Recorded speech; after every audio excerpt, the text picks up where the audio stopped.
Saludo a Gustavo Gaona, representa a las empresas de micros de larga distancia, es su vocero desde hace... Hola Gustavo, ¿cómo estás? ¿Qué tal? Buenos Hace días. años que estás vos, ¿no? Hace 11 años. 11 años, mirá. Sí.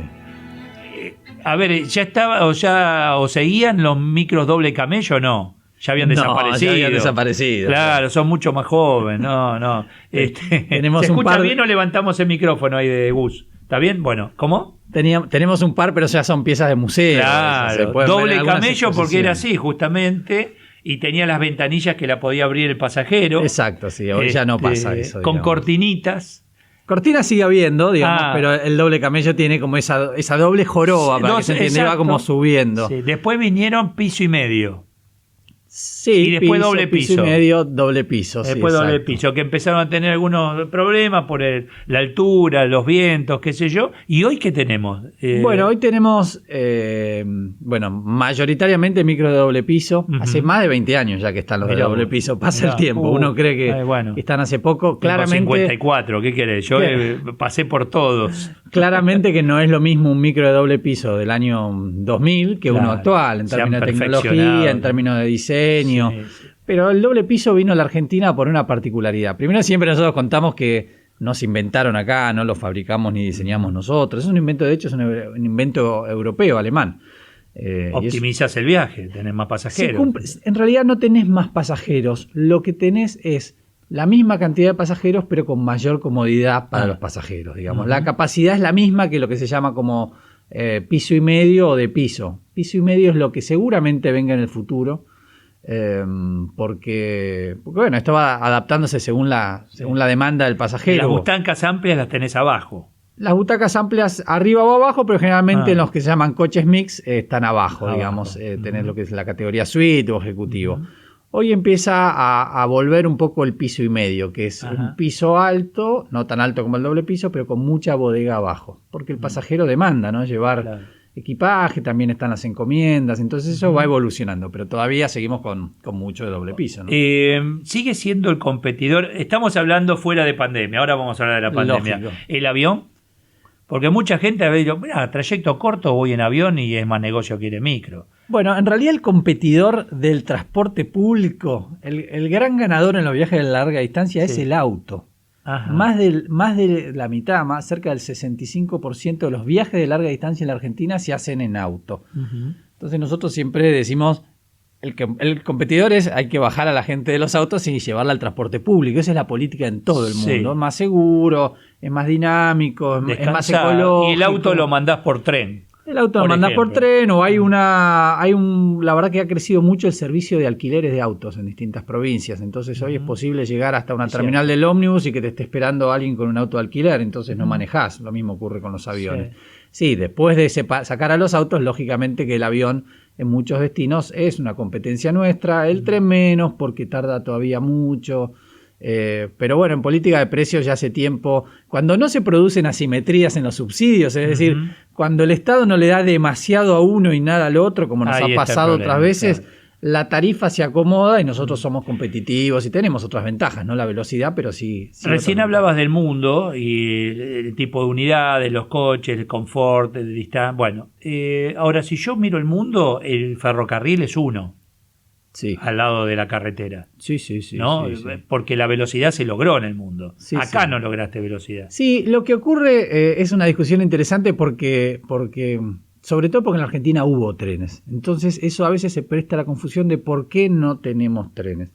La diferencia es, ¿qué ocurre por ejemplo en Europa? En Europa vos tenés, por supuesto, sistema aéreo, por supuesto un gran sistema ferroviario y también tenés muchísimos servicios de ómnibus de larga distancia, pero muchísimos, digamos. Es muy común que con una empresa cruces varios países. La diferencia que tenemos nosotros con Europa es que en la distancia entre Madrid y San Petersburgo o Madrid y Berlín tenés una densidad de millones de habitantes que justifica que la inversión ferroviaria, que es muy cara, muy costosa, lo que es la vía y demás, tienen tantos pasajeros que tienen una cantidad de demanda muy grande. En la Argentina, esa misma distancia, te encontrás que hablas de por ahí miles de pasajeros, no de millones. Y eso es lo que le cuesta mucho al tren retomar esa gran inversión con lo que tiene. Por eso se trabaja más sobre los trenes de carga que sobre los pasajeros. El ómnibus tiene la ventaja de ser más ligero, más fácil porque las rutas están construidas, entonces terminó dando una respuesta a muchísimas localidades. Pero nosotros, insisto, somos siempre defensores de una modalidad mixta, digamos, donde todo tiene que comunicar. No se trata de ómnibus versus aviones, en todo caso, trenes, sino uno más otros. Compartís rutas, ¿no? En definitiva. Bueno, como pasa en lo urbano. Bicicleta, tren, bajás de la bicicleta y subiste al subte o subís al micro. Nosotros siempre, no con la bicicleta, pero algunos lo hacen, ¿no? Siempre decimos, primero, que las personas viajen. Primero hay que hacer que viajen. No es menor, digamos. Sí. Primero incentivar a que la gente viaje por turismo, por placer, por cuestiones familiares. Después, como ómnibus, nosotros pelearemos para que nos elijan, digamos. Claro, pero primero hacer que viajen, ¿no? Y después las empresas pelearán entre sí a ver quién se lleva ese pasajero. Apareció la pandemia, lamentablemente, un tema que pegó en todo el mundo. Con vos hemos charlado cuando comenzó la pandemia. Sí, bastante. Pasó el tiempo, pensamos que llegábamos a las vacaciones de invierno bien, después a fin de año. Bueno, pasó y hoy estamos, después de 1 año y medio de pandemia. ¿Cómo hacen para bancar los micros, los choferes, sin viajar? Bueno, ¿Qué hicieron? ¿Qué se disfrazaron? Bueno, nos disfrazamos de todos los personajes habidos y por haber, no, pero para ser sinceros, nosotros estuvimos 9 meses sin poder mover un colectivo, desde marzo. Uno ya se olvida, parece que fueron muchos años, pero nos pidieron, antes de la declaración de la cuarentena, venía un fin de semana largo, 4 días, y el gobierno nos dijo, no, por favor, suspendamos los micros 4 días, porque no queremos que la gente viaje. Dijimos nosotros, 4 días. No, esta actividad no puede detenerse 4 días. Claro. Bueno, y los 4 días después se vino la cuarentena y se transformaron en 9 meses. Sí.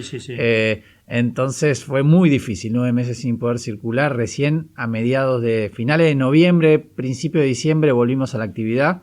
Hay que decirlo, ¿cómo llegamos? Y en un sector que encima, contrariamente a lo que muchos creen, no tenía ningún tipo de subsidio. Entonces el gobierno tuvo que ver qué medidas tomábamos. Lo primero que aseguramos fue un ingreso para los trabajadores a través de los programas de que se conocían como ATP, y después algunos fondos excepcionales que la idea era sostener a las compañías. Bueno, fueron finalmente al pago de salarios, digamos. Pero el costo de las empresas lo asumieron las empresas. Digamos. Porque, el tema salario lo entiendo, pero después tenés mantenimiento de las unidades. Vos las tenés paradas en un playón en el taller de la empresa. No lo tenés que poner en marcha, por supuesto, rodar un poquito. Es que son vehículos pensados para no detenerse. Este es un sector, el transporte está pensado para nunca detenerse. El problema es cuando se detiene, digamos.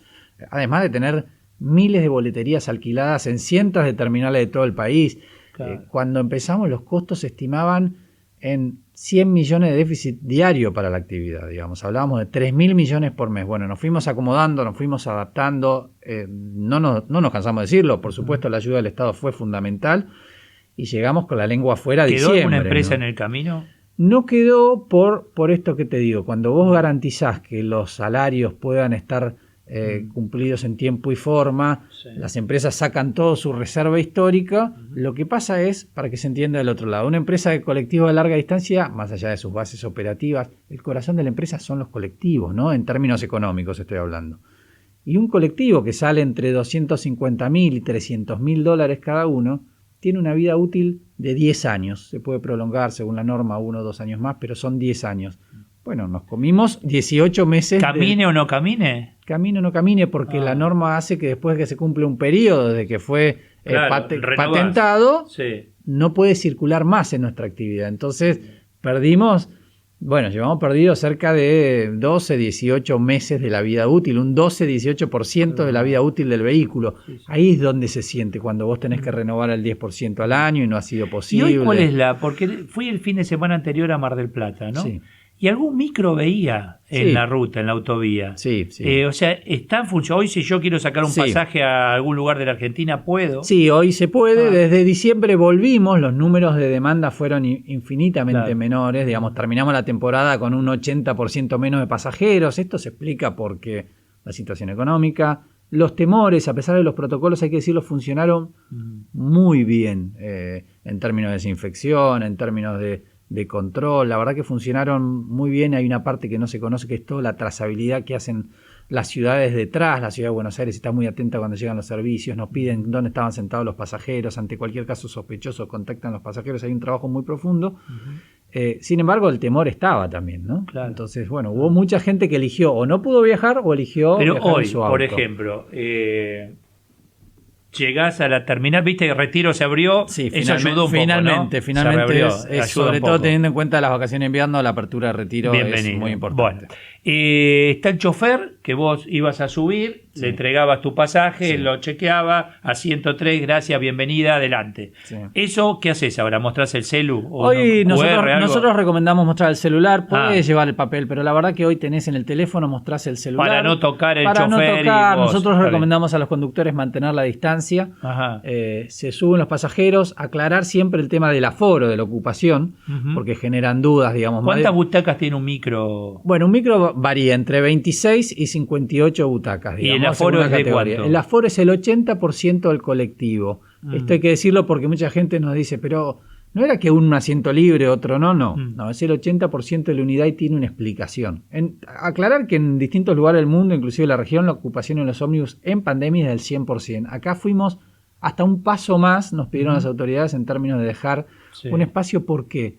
Porque ante la eventualidad de un viaje que surge algún pasajero que tiene algún síntoma, no nos ha pasado, pero bueno, para esas situaciones que se deje ese 20% para sentar a un pasajero lo más alejado posible, hacer las consultas. ¿Que viajás con mascarilla todo a Mar del Plata? Tapabocas todo el viaje. Y eso sí es clave, y tal vez eso es lo que más nos cuesta con los pasajeros, digamos, es la parte del protocolo. Cafecito, alfajor, terminó, eso no va más. Terminó, vos que siempre nos preguntás el café y el jugo. Sí, porque no era nada más molesto que se pare. Nunca tomó jugo esa gente. Eran todos parados a tomar jugo, tomar café, ¿viste? A cada rato. Bueno, para eso estaba. Lamentablemente, café, jugo, catering a bordo en los viajes largos, nada de eso. Pero el pasajero puede llevarlo. El pasajero puede llevarlo, pero nosotros no podemos manipular alimentos a bordo, tampoco podemos tener revistas de a bordo, en fin, las mantas, las almohadas, cosas que en algunos servicios venían incluidos.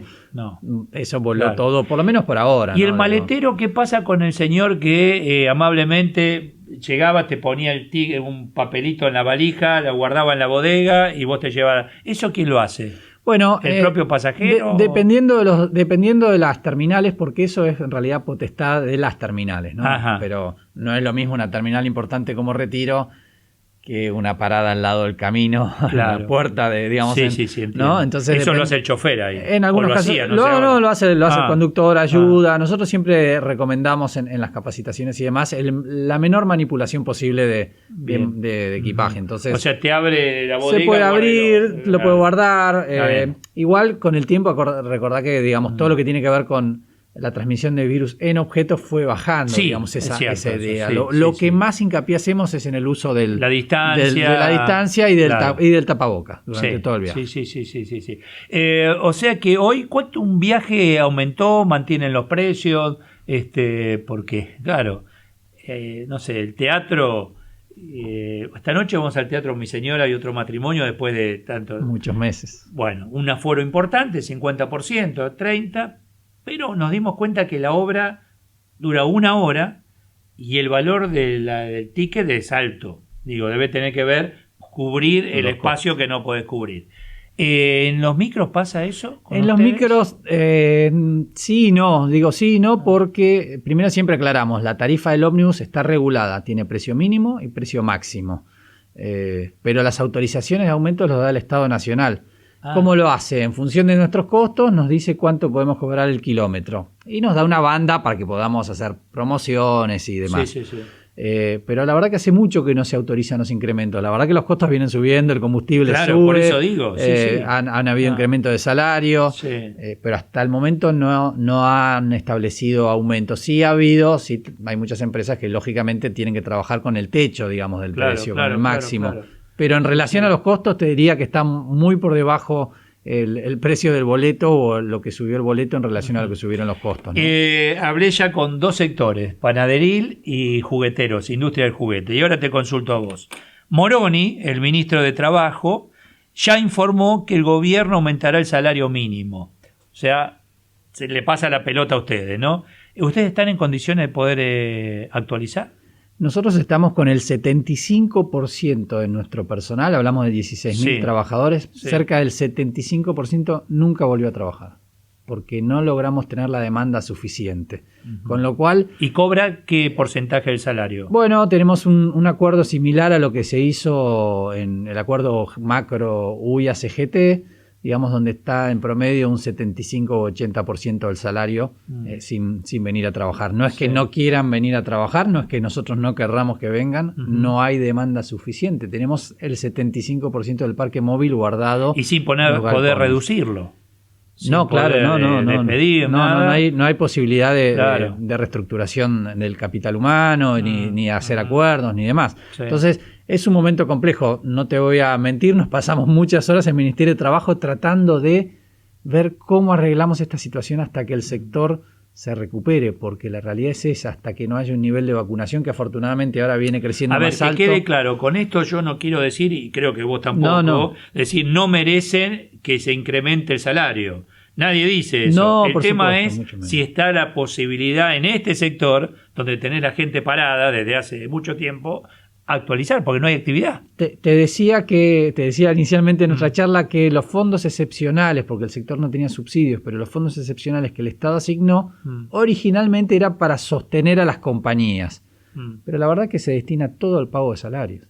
O sea, se destina en su totalidad a eso. Entonces, eso que entra va dirigido hacia esa importancia estratégica de la compañía, ¿no? ¿Tenés posibilidad de adelantar venta a las próximas vacaciones de invierno, que ya estamos? Sí. ¿Y por qué no a la temporada 2021-22? Sí, tenemos posibilidad. Las compañías, y esta es una norma que se cambió en el año 2017, nos permiten hacer buenos descuentos y promociones para la compra anticipada. ¿Aún en pandemia lo hacen también? Sí, porque nosotros apenas se declaró la pandemia, automáticamente salimos a decir a todos lados, no se preocupe, el que tenía un pasaje va a tener un año para cambiarlo. Pero después eso además se legisló en la ley de promoción de reactivación del turismo.